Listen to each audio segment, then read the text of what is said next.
रावण जब पाश्विक शस्त्रों से सुसज्जित होकर रथहीन नंगे पांव खड़े श्री राम के सामने पहुंचा तो विभीषण ने अधीर होकर भगवान से पूछा, हे नाथ, न आपके पास रथ है, न ही आपके पैरों में खड़ा हूं। रावण जैसे बलवान वीर से आप किस प्रकार विजय हासिल कर सकेंगे?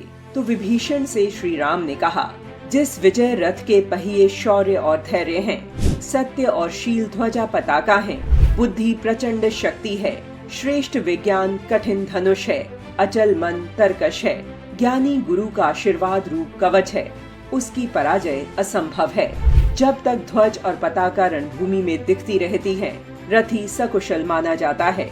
राष्ट्रीय स्वयंसेवक संघ भी शौर्य, धैर्य, सत्य, शील और धर्म रूपी पताका के साथ अपने कर्तव्य पथ पर अग्रसर है। इसलिए विजयदशमी वाले दिन सर संघ चालक और सभी प्रमुख स्वयंसेवक शस्त्रों की पूजा के साथ साथ भगवान राम के धर्म विजय का स्मरण करते हैं।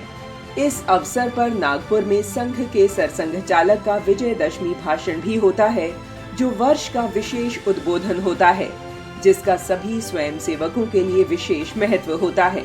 माँ भगवती की आराधना के 9 दिनों में नित्य प्रति शास्त्रों का पठन पूजन के साथ ही उनके हाथों में विराजमान विविध शस्त्रों का पूजन सनातनी हिंदू विधि विधान से करते हैं और उसके बाद अंतिम 10वें दिन विजयदशमी पर अस्त्र शस्त्रों का व्यापक स्तर पर सामूहिक पूजन करने की परंपरा हमारे समाज में सदियों से चली आ रही है। संघ के स्वयंसेवक उसी परंपरा का पालन करते हैं।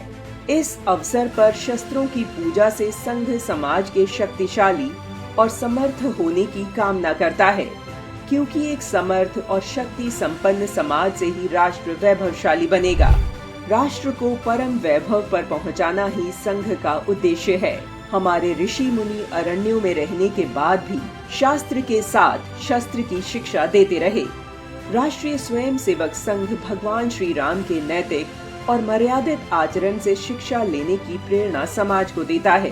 विजयदशमी पर्व पर स्थापित इस मूल्यवान परंपरा की शुरुआत प्रथम सर संघ चालक डॉक्टर हेडगेवार जी ने की थी। तब उन्होंने मात्र 15 स्वयंसेवकों को संबोधित किया।